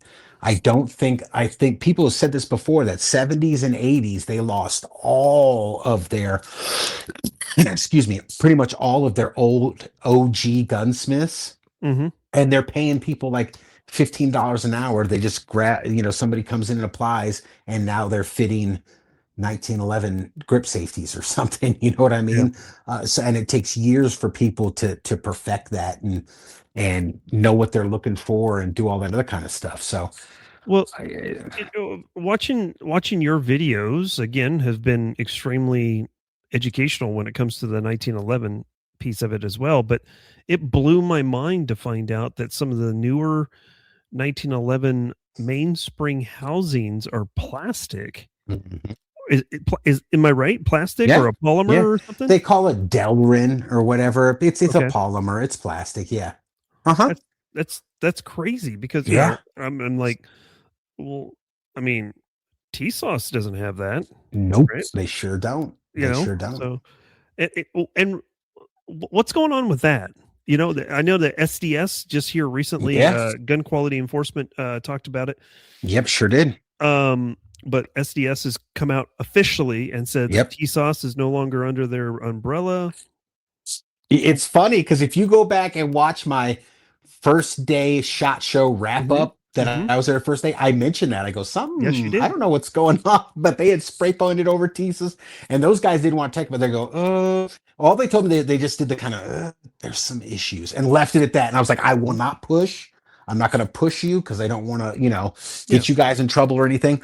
And now it turns out, yeah, I guess Teesus, for whatever reason, they were not happy with the deal. Maybe they weren't happy with the price their guns were being sold for, or I don't know what the exact reason is, but they're setting up their own importer here in the States, and they've actually tapped. I don't know if you knew this, that guy Kaya, I think, from Classic Firearms.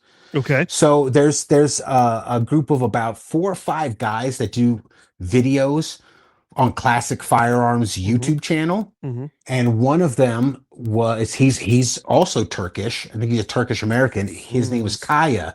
They tapped him as the CEO to run the U.S. I guess importer I here. thought I just saw a video of Classic saying goodbye to him. Yes. Yep, and that's one of the Yeah. reasons why he did his own video. He basically has, I guess he's got like 3 YouTube channels. He has one that's a Turkish YouTube channel. He has his own personal one, and then he was on Classic. So Okay. somehow I got down the rabbit hole and it went to his personal one, and he talks about, excuse me again, he talks about, he just got married. He's got a lot of businesses. He's got his other YouTube channels, and then Tisa's tapped him to be the CEO, um, for the U.S. importer. I mean, So it makes we'll sense. see I how mean, that goes. they're a Turkish company. Hmm. Obviously he's a Turkish dude. Yep. And when I say I didn't see, watch the video, I just saw the thumbnail of them saying Yes. goodbye to him. And I'm just like, okay, Yeah. whatever. Yeah. He didn't elaborate in that video. He went into more detail in his own one. But yeah, they were just That's like, good. bye. He's going on to bigger and better things. It was all amicable. It wasn't like a split up. Yeah, sure. But I've talked about this with other channels and another thing.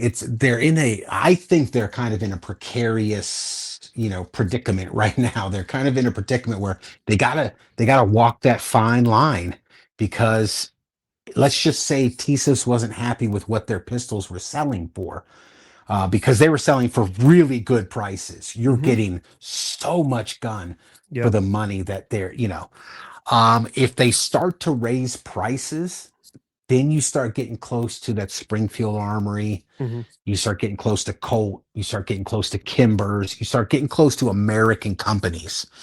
And I've said this a bunch of times the last couple months. Don't ever underestimate the power of branding. Hmm. And people that aren't like super deep in the weeds like we are about AKs and guns in general, and all that kind of stuff, they just hear Colt. It's almost like Rolex. Rolex worldwide, you could go somewhere in the corner of the freaking earth and somebody's heard of Rolex. They're masters at branding. Well, it's Yeah. the same thing in the USA with Colt. If you want a 1911, you get a Colt, buddy. Hmm. Because Colt's the OG. They're the grandfather of it, all that kind of Hmm. stuff. So if you're within $150, I personally myself would probably just for resale value would probably go, I'm going with the Colt. Now, Hmm. when the T-Sus is $350, or $400 and the Colt is $800 or $900, that's a no-brainer for me. I'm buying the Thesis because I'm not spending the extra $400 or $500 Right. if I could only have one or the other, knowing what I know. So they got to walk that fine line. Now, if they say, oh, we got to save some money, and they start doing MIM parts and cheapening up the gun a little bit, that could be real bad for them too, to maintain prices. I don't know all the details of that, but I know they had a guy, I did talk to him. They had a guy that lived almost 8 months out of the year over in Turkey that was really in tune with what the American 1911 guys wanted. That's why they came out with all those cool designs that everybody likes. And then the prices on top of that was just excellent. I don't know if they let that guy go. I don't know if they're going to continue that. I don't know if they're going to go in a completely different direction. So it'll be interesting to see. It will. It will. And you talk about branding as well. The Daniel Defense Mark 12 that I have, I got the upper on a steel. The upper itself usually retails, I think, about 14 or thereabouts, just the upper, and I was able to get it under $1,000. It was like $950. New? Yeah, brand new. Oh, that's great price. Yeah. So, and again, just the upper, but that was a complete upper. So bolt carrier group, charging handle, all of that type of stuff, right?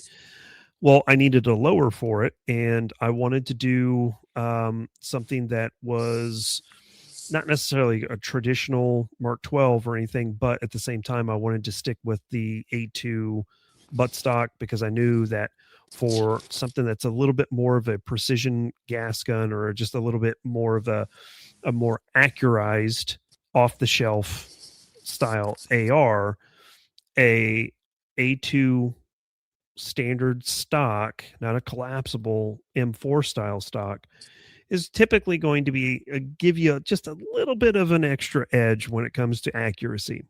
A little bit more of a stable platform, all of that type of stuff. So I'm searching. I'm like, oh, what do I get? What do I do? And I found on Gun Broker, worst place to buy, but I found it's a good place to start searching. And then unfortunately, like myself, I guess it's like, well, it's already here. I'll spend a little bit extra money. But they had a Colt AR-15A4 lower complete. Nice. And it was like $550 or something like that. And I'm like, oh man, that's a little bit more than what I want to spend. But it still keeps me below what a standard Daniel Defense Mark 12 would cost new complete. So I'm like, I think I'll just go ahead and go that. I did my video and talked about the reasons why I chose the lower. And the reason why I chose the lower is because Colt is known. It's a known quantity for their AR-15s. They've had government contracts for decades, all of that type of stuff. And people just started, politely commenting, Colt's not like what they used to be. Colt has fallen, from grace and all of this other type of stuff. And I'm like, well, where the hell have I been? Yeah. Because I've got a Colt 6920. Me too. We've never put a round through it. I've had it since 2018. I'm working on trying to get it as perfect as I can, because I'm changing just a few slight little things with it to get it perfect for a video that I'm going to do. But that thing, it's from 2018, so it's pre-CZ. Some people will be like, well, that's still kind of on their downward spiral and stuff like that. So you might want to check a few certain things. Everything checks out. It seems to be pretty fine. And as far as its mil-spec trigger, it's probably one of the better mil-spec triggers I've ever felt on a production AR-15 M4 style firearm. But for the longest time, I had never planned on putting ammo through it or putting rounds through it, because I wanted to kind of keep it pristine. Right. But now I'm just like, I've got so many other ones, I might as well, Yeah. But I bought it because again, this is 2018. I bought it to set it up for my ex-wife, who at the time was worried about qualifying with her M4. So I was going to get it set up exactly like her M4 so we could take it out to the range and she could get rounds through it and get comfortable shooting and be ready for qualification whenever it came up. Makes sense. We unfortunately just never ended up making it to the range. About a year and a half later, we ended up divorcing, so here I've got this rifle. I don't know what to do with it, so now we're going to start doing some clone work and some videos, kind of what's the best way to say it, kind of reenacting some movie scenes and stuff like that. Oh, nice. Yeah. But again, I purchased that particular one. I could have bought anything, but I bought that one because A, it was a Colt. Yep. It had the brand name to it, everybody's wants a Colt. And then B, it was killer deal. I think I got it for $7.99. And that's Wow. 2018, which obviously prices were a little bit lower, but even at 2018, normal price on that was hovering right around $1,000, and I was able to get it for $7.99. So that's a good price. Yeah. Listen, but this is only my personal experience with Colt firearms that I have purchased myself, and I have, still have. I have, I think, 5 of their AR-15s. All of them are pretty darn good. I have 3 of their revolvers. They're all pretty good. The one I bought, it had some issues, but I bought it ahead of time knowing it had some issues. But they're 1911s for some reason. Again, all of them, one I've had to fix, but it's reliable now. All of them are pretty darn reliable, I gotta say. And I will give them credit. Their national match barrels are really accurate. It's just the cosmetic things and small things and QC issues and that they have seams on their 1911s. I've had really good luck with their AR-15s. Really good luck with their AR-15s.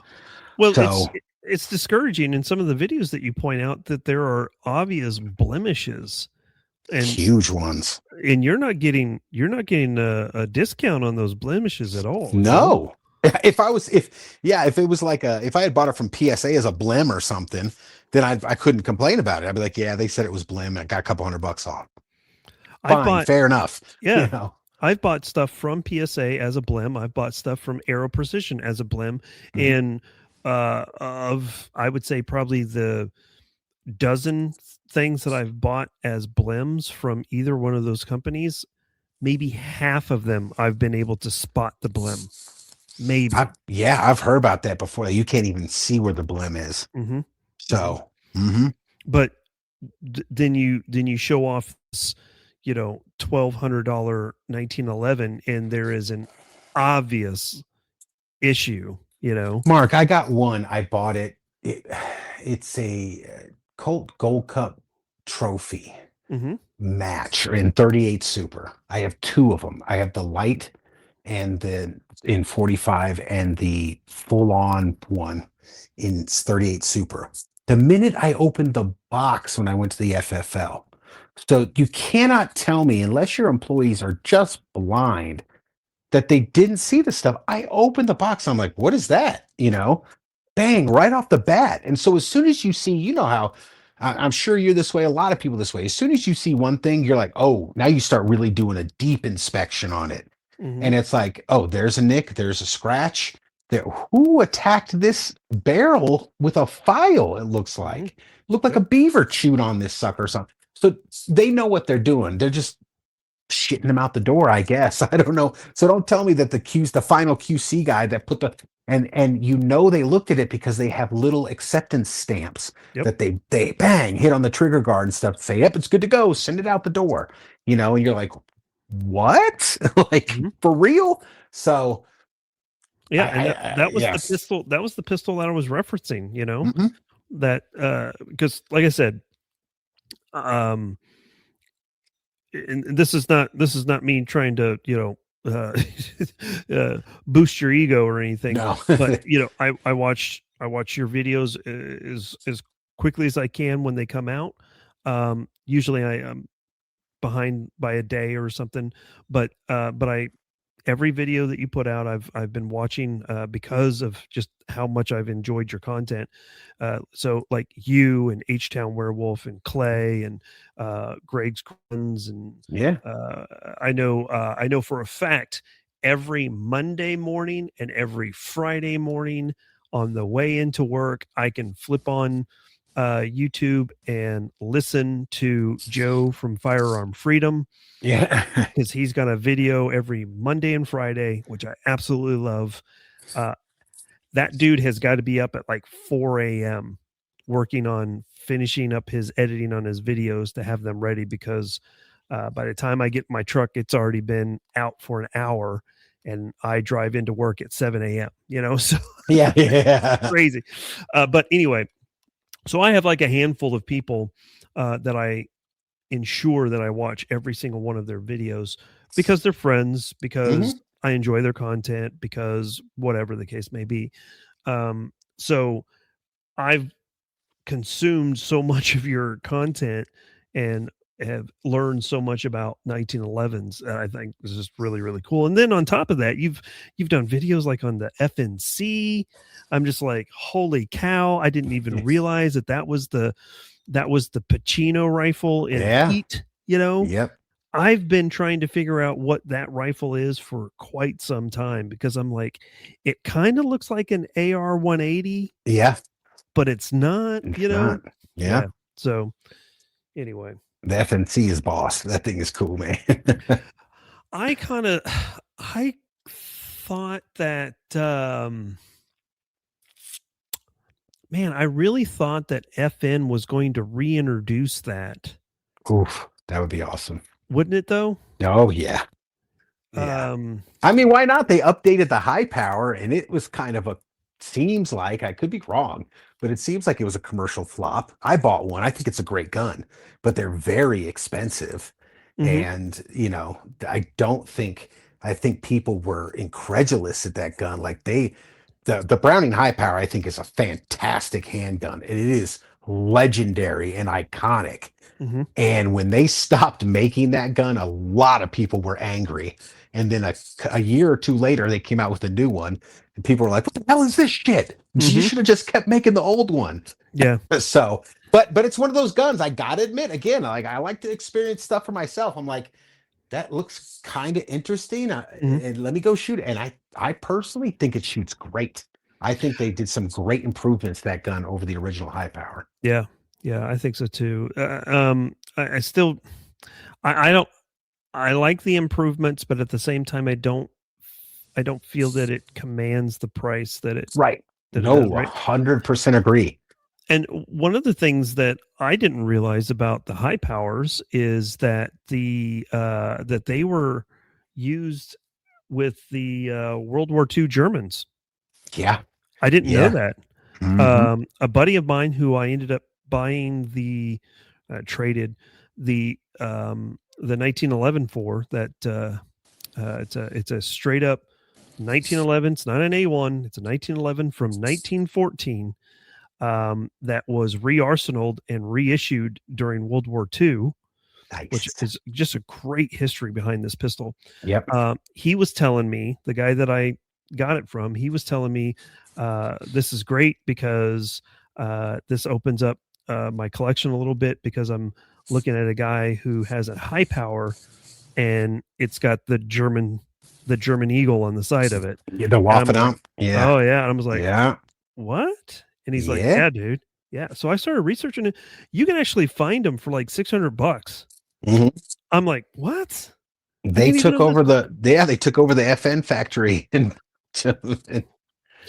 yeah, that makes sense. And they started making them and stamping them themselves. They did that with the French guns too. Some of the French ones, or I can't remember the name right off the bat, but yeah, some of the French handguns did the same thing. So yeah, I just came across a new YouTube channel. He's been around for a little bit of time. I think it's like instead of Oregon, it's I think it is Oregon, or Oregear, something like that. Huh. I might Let know me the look. channel you're talking about. I'll have to look. I think I know the channel you're talking about. He's a kind of a bigger guy, got a Mhm. big beard. Does he have some AK videos? He may. Yeah, I think I know what you're talking about. Or maybe it's Oregear. Anyway, I just came across, Oregear. So, and I'm presuming that he's from the Oregon area. The reason why I ended up finding out about him, because he just did a video on a Walther P1. Yep. And his was from circa 1980. So Okay. it had some upgrades to it. But I made a comment in his video. I was like, I should break out the Gray Ghost that I have.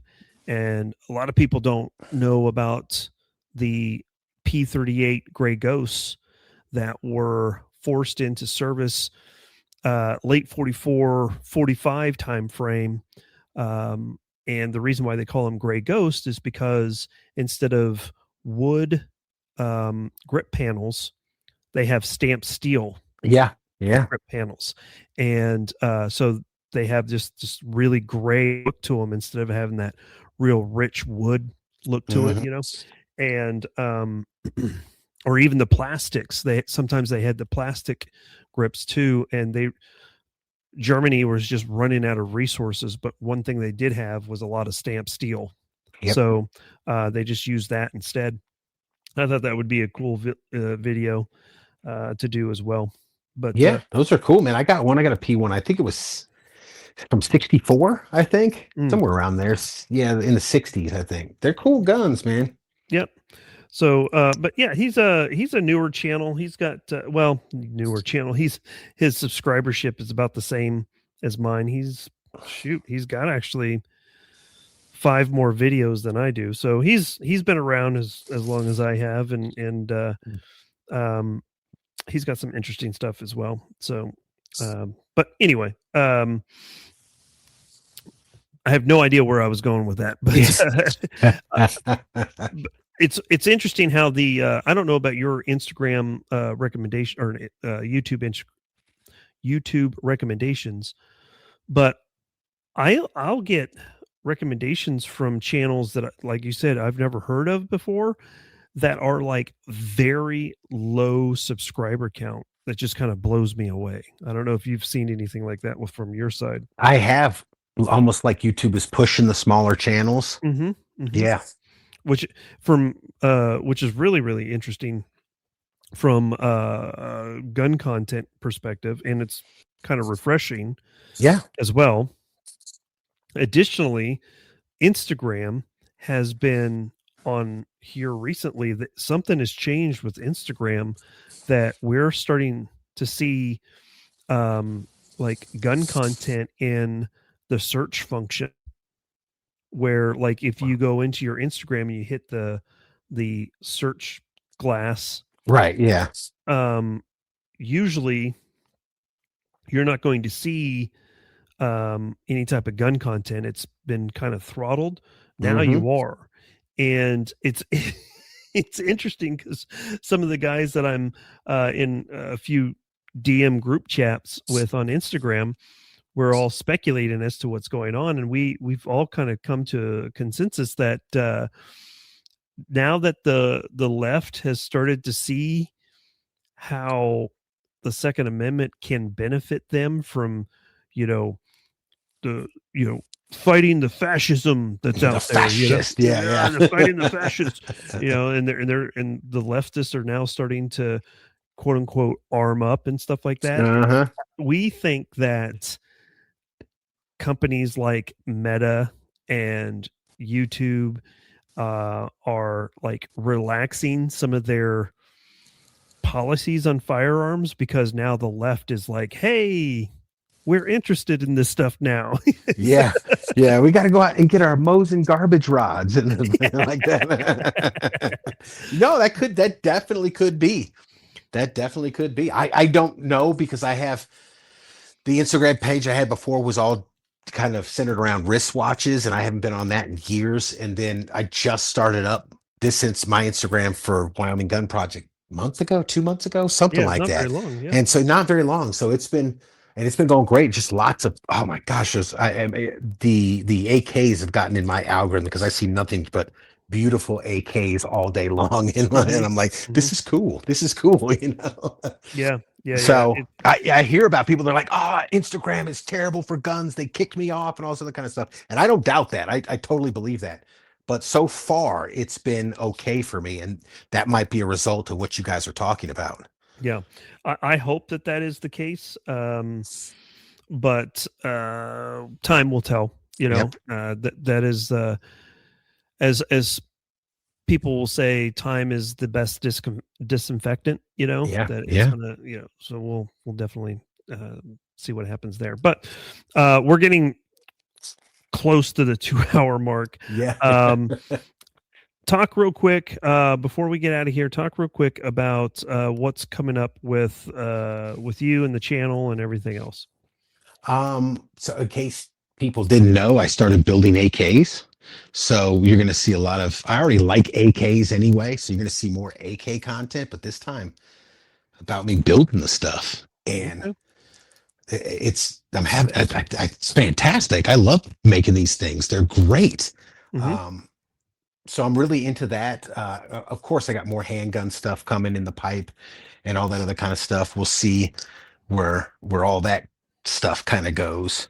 But yeah, just keeping up with the content and, you know, it's having a good time, man. Okay. That's good to hear. Good to hear. For those who are listening to this, hopefully we're back on schedule. We will have this out on the 1st as normal, and then we've got a guest lined up here in the next couple of days. Jefe will be joining us, hopefully. And yeah, we'll be back on our regular schedule. SHOT Show really just kind of threw everything off pretty bad for us in getting these podcasts out. But thanks to you, Matt, I think we're back on schedule. All right. Glad I could help. Thanks for having me. No, man, I appreciate you. You really kind of helped us out, not only in the last episode, but also this one, and just kind of helping us get back on course as well, but also filling in for Jefe. That's meant a lot to us as well. So really do appreciate it. Man. Yeah, no problem. Well, it's always a fun time. Oh, absolutely.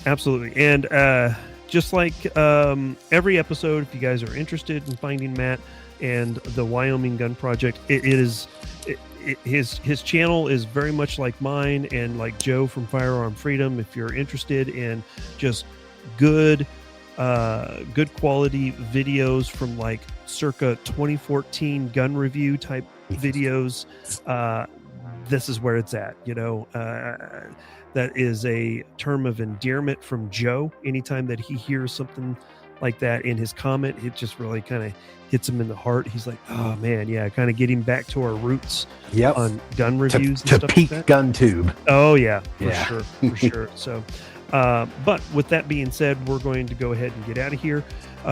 All of Matt's information is down into the description, so please swing by, give him a follow on Instagram, and subscribe to his YouTube channel. He would greatly appreciate it. And Matt, you're always welcome to come on here whenever you're free. Thanks, man. All right. Well, we're going ahead and get out of here. Don't forget, guys, to live, laugh, and LARP. Catch you guys later. Bye.